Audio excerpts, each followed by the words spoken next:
अगर आपकी bank statement और आपके फाइनेंशियल डॉक्यूमेंट्स स्ट्रॉन्ग नहीं हैं, तो आपको ऐसा क्या करना है कि आप अपने लिमिटेड रिसोर्सेज के अंदर रहते हुए ही आप वीज़ा हासिल कर लें। वो कैसे होगा, इस पर आज हम तफसील से बात करेंगे। पॉइंट नंबर 2 कि अगर आपके पास बैंक स्टेटमेंट है ही नहीं, तो फिर क्या हल है, वीज़ा कैसे लगेगा।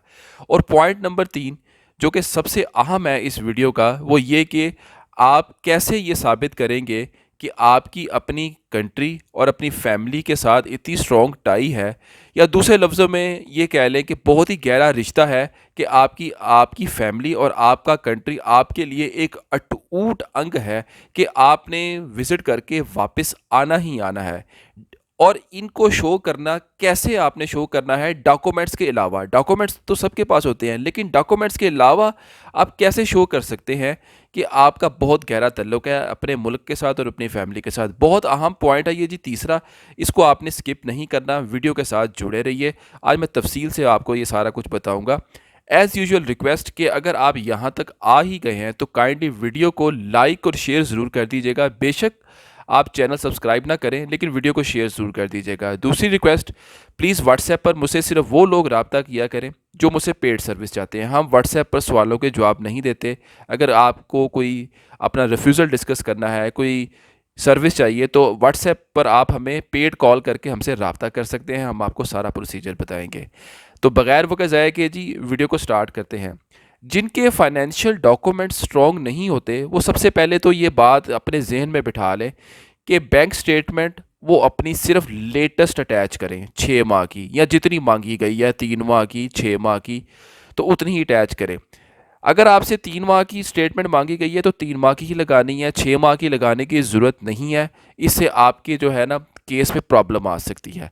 इसके बाद जो है, आपने सबसे पहला दूसरा ये काम करना है कि अगर आप सैलरीड पर्सन है, तो सैलरी स्लिप आपने सिर्फ अपनी लेटेस्ट ही लगानी है, जितनी उन्होंने मांगी है। 3 माह की मांगी है तो 3 माह की लगाएं, ज़्यादा नहीं लगानी। क्योंकि जितनी ज़्यादा चीज़ें और डॉक्यूमेंट्स, अगर आपके ज़राए लिमिटेड हैं, फाइनेंशियल रिसोर्सेज के ज़राए लिमिटेड हैं, तो आपने उतनी ही चीज़ लगानी है जितनी मांगी गई है। तो उससे ज़्यादा अगर चीज़ें आप डॉक्यूमेंट्स अटैच करेंगे, तो उतने ही ज़्यादा आपसे सवाल किए जाएंगे, उतनी ही ज़्यादा आपसे स्क्रूटनी होगी।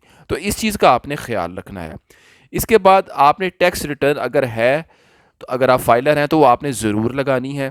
इसके बाद अगर आपकी बिजनेस और जॉब के अलावा कहीं पर इन्वेस्टमेंट है, तो वहाँ की उस इन्वेस्टमेंट की बैंक स्टेटमेंट को कलेक्ट करें। इसकी मिसाल ऐसे है कि अगर कुछ लोग बहुत सारे होते हैं, वो नेशनल सेविंग सर्टिफिकेट्स खरीद लेते हैं, जिसको हम फिक्स डिपॉजिट भी कहते हैं। उसके बाद वो आपको मंथली या एनुअली प्रॉफिट देते हैं, जो रकम आपने फिक्स कराई हुई है।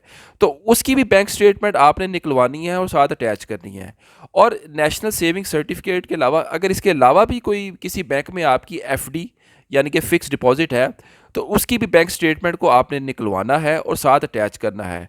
अगर किसी दूसरे पर्सन के साथ आपने पार्टनरशिप की हुई है उसके बिज़नेस में, या उसकी आपके बिज़नेस में है, तो उस पार्टनरशिप से मुतल्लिका तमाम डॉक्यूमेंट्स जैसे पार्टनरशिप डीड, स्टैम्प पेपर वगैरह, वो सारे आपने ट्रांसलेट करने हैं, वो अटैच करने हैं।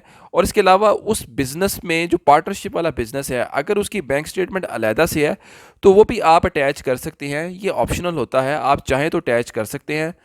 बेहतर है कि अटैच कर दें, ये आपकी अपनी चॉइस है। अच्छा, जब आपके फाइनेंशियल रिसोर्सेज और बैंक स्टेटमेंट के ज़राए बहुत ज़्यादा महदूद हों, तो आपने ये काम लाजमी करना है जो मैं अब आपको आगे बताने जा रहा हूँ। ये काम बहुत ज़रूरी है, वो आपने करना है। वो ये है कि आपने अपने डॉक्यूमेंट्स को प्रॉपरली एक सीक्वेंस में और एक ऑर्गेनाइज वे में अटैच करना है, और अब उनको जो है नथी करना है अपने डॉक्यूमेंट्स के साथ। अब वो कैसे करना है, आपने अपने डॉक्यूमेंट्स को ना डिफरेंट ग्रुप्स में कैटेगराइज करना है। वो कैसे कैटेगराइज करना है, 3 से 4 कैटेगरीज हैं। इसको सुन लें, जेन में बिठा लें, वीडियो को डाउनलोड करके सेव कर लें। तो ये आपके बहुत काम आने वाली है। जिन लोगों के फाइनेंशियल रिसोर्सेज या केस स्ट्रॉन्ग नहीं है, वो अपने डॉक्यूमेंट्स को इस तरीके से कैटेगराइज कर लें। अब वो कैटेगरीज क्या क्या हैं वो सुन लें यहाँ से। अच्छा जी, सबसे पहला आपने ग्रुप बनाना है अपने डॉक्यूमेंट्स का, इनकम ग्रुप। अब इनकम ग्रुप से मुराद ये है कि आपने इस डॉक्यूमेंट्स में शो करना है कि आपकी इनकम कहाँ से आ रही है, क्यों आ रही है, कैसे आ रही है, आप कैसे जो है सर्वाइव कर रहे हैं। तो इनकम के ग्रुप में सबसे पहले जो होगी आपकी आएगी जी बैंक स्टेटमेंट। अगर तो आपकी इनकम बैंक स्टेटमेंट से ही जनरेट हो रही है ना, बैंक स्टेटमेंट में ही सारा कुछ हो रहा है ना, तो बैंक स्टेटमेंट को आपने इनकम के ग्रुप में अलहदा से अटैच करना है।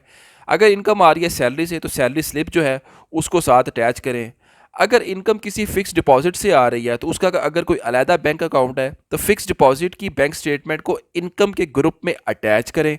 और अगर कोई आपकी पार्टनरशिप है किसी के साथ, उसकी स्टेटमेंट अलहदा है या उसके डॉक्यूमेंट्स भी अलहदा हैं, तो आप उसको पार्टनरशिप की इनकम को भी इन डॉक्यूमेंट्स को इनकम के ग्रुप में अलहदा से अटैच करके स्टेपल करेंगे और एक छोटा सा एक कोई पेज लगा दें, कोई जिस तरह वो येलो पेजेस होते हैं ना, आपकी आसानी के लिए, ताकि उसको स्टेपल करके ये एक येलो छोटा सा स्टिकी पेज लगा दें और उसको एक साइड पे कर दें। ये मैं आपको सीक्वेंस बता रहा हूँ, इस तरह आपके डॉक्यूमेंट्स बहुत अच्छी तरीके से सीक्वेंस में ऑर्गेनाइज हो जाएंगे। अच्छा जी, अब दूसरा डॉक्यूमेंट्स का जो ग्रुप है जी, उसका नाम है जी सेविंग ग्रुप, सेविंग डॉक्यूमेंट्स। अब आपकी जो सेविंग है वो क्या कहाँ किस डॉक्यूमेंट में हो रही है, कैसे हो रही है। अगर तो आपकी सेविंग आपकी बैंक स्टेटमेंट जो कि आपकी बिजनेस पर्सनल अकाउंट या करंट अकाउंट में हो रही है, फिर तो ठीक है, वही डॉक्यूमेंट वो इनकम के ग्रुप में ही अटैच हो जाएगा, फिर सेपरेटली अटैच ना करें उस स्टेटमेंट को। अगर आपकी सेविंग्स किसी सेविंग अकाउंट में आ रही है और वो अलहदा से है तो उसको अलहदा से करें। इसी तरह जो है, अगर अगर आपका बिजनेस पार्टनरशिप की जो इनकम है वो अगर एक अलहदा अकाउंट में आ रही है, उसको सेविंग के ग्रुप में करें। इसी तरह जो कोई एफडी है, फिक्स डिपॉजिट की जो है वो आपकी सेविंग है, वो आप यूज़ नहीं करते या बहुत कम करते हैं, तो उसको भी आप सेविंग ग्रुप की जो है ना, सेविंग ग्रुप में उस बैंक स्टेटमेंट को, फिक्स डिपॉजिट की बैंक स्टेटमेंट को अटैच करेंगे।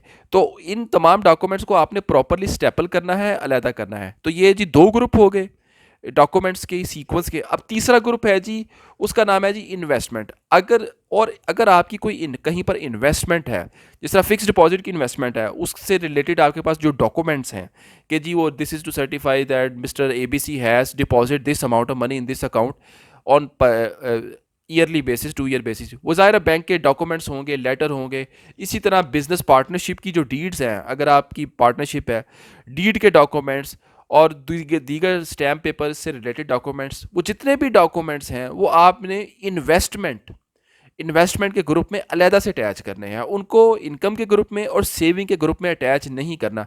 स्टेपल करें और एक छोटा सा येलो वो जो स्टिकी पेज लगा दें, आप अब उस पर लिख दें कि जी इन्वेस्टमेंट डॉक्यूमेंट्स, सिर्फ आपकी सहूलत के लिए। और अगर आप वीज़ा ऑफिसर के सहूलत के लिए भी ये स्टिकी पेज लगा के प्रिंट करके टाइप करके लिख दें, तो वो भी एक अच्छा है, एक इंप्रेशन अच्छा पड़ेगा। अच्छा जी, अब चौथा जो डॉक्यूमेंट्स का ग्रुप है जी, वो है जी आपकी प्रॉपर्टी की ओनरशिप के डॉक्यूमेंट्स।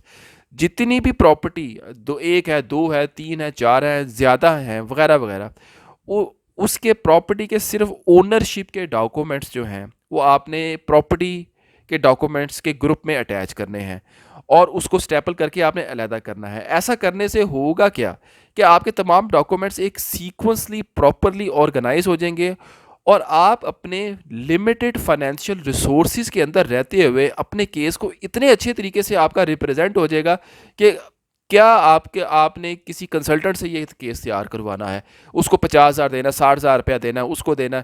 इससे बेहतर है कि आपको ये जो मैं ये बता रहा हूँ, ये चीज़ें नोट कर लें, आप खुद ऑर्गेनाइज करें। यकीन करें, आपको किसी एजेंट की या कंसल्टेंट की ज़रूरत ही नहीं पड़ेगी। घर बैठे आप ना सारे तरीके से ये काम कर लेंगे और लिमिटेड रिसोर्सेज में आपके वीज़ा लगने के चांसेस मैक्सिमम हो जाएंगे।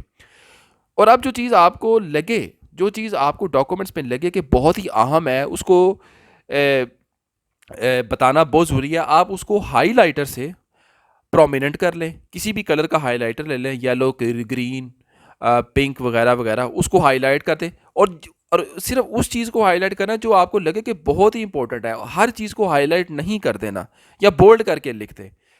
तो ये चीज़ भी आपने ये करनी है। और सबसे अहम चीज़, इन तमाम चीज़ों को आपने, जितने भी डॉक्यूमेंट्स हैं ये सीक्वेंस में लगाए हैं, जो भी आपका केस है, इन तमाम चीज़ों को, तमाम बातों को आपने वीज़ा कवर लेटर में बड़े अच्छे तरीके से एक्सप्लेन करना है। मैं तो अब बता के थक गया हूँ कि ये वीज़ा कवर लेटर कितनी अहम चीज़ है। अब मैं इसमें आपने हर चीज़ को प्रोमिनेंटली डिफ़ाइन करना है और बयान करना है।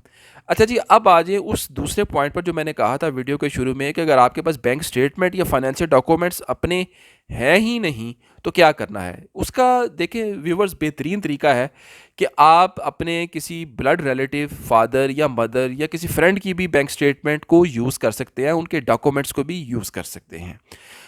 कानूनी तौर पर कोई कबाहत नहीं है, लेकिन यहाँ पर मैं आपको मशवरा दूंगा, अगर वाकई आपके डॉक्यूमेंट्स नहीं है तो आप सिर्फ अपने फादर या मदर या किसी ब्लड रिलेटिव के डॉक्यूमेंट्स को यूज़ करें, तो उसमें फिर भी थोड़ा बहुत चांस होता है। अदरवाइज़ कोशिश करें कि आप अपने ही डॉक्यूमेंट्स यूज़ करें, अगर नहीं है तो उन पर वर्कआउट कर लें और बना लें।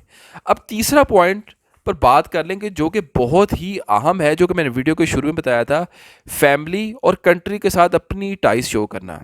अच्छा जी, ये टाइज शो करने के लिए जो आपने डॉक्यूमेंट जो अटैच करने होते हैं वो तो करने ही हैं, जैसे FRC, MRC, marriage FRC, by parent FRC और एमआरसी वगैरह वगैरह। लेकिन इसके साथ साथ आपने अपने वीज़ा कवर लेटर में अपनी प्रोफेशनल और फैमिली का कनेक्शन ज़रूर बताना है।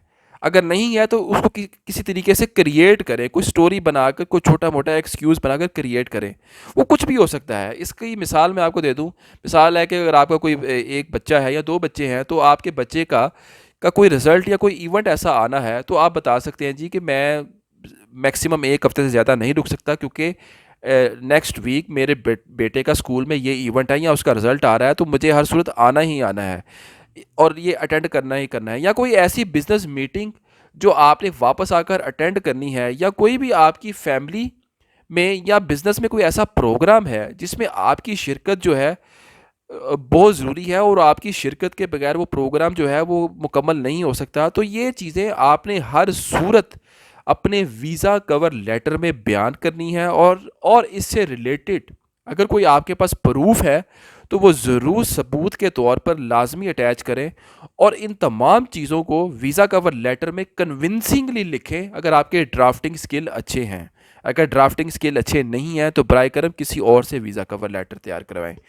ये थी जी वीडियो। मैंने आपको लिमिटेड रिसोर्सेज में बता दिया कि आप जो है कैसे मैक्सिमम रिजल्ट ले सकते हैं वीज़ा हासिल करने में। वीडियो अगर आपको पसंद आई तो प्लीज़ अपनी इस वीडियो को अपनी फैमिली और फ्रेंड में ज़रूर शेयर कीजिएगा। कोई क्वेश्चन हो तो आप सिर्फ वीडियो के कमेंट बॉक्स में पूछिएगा।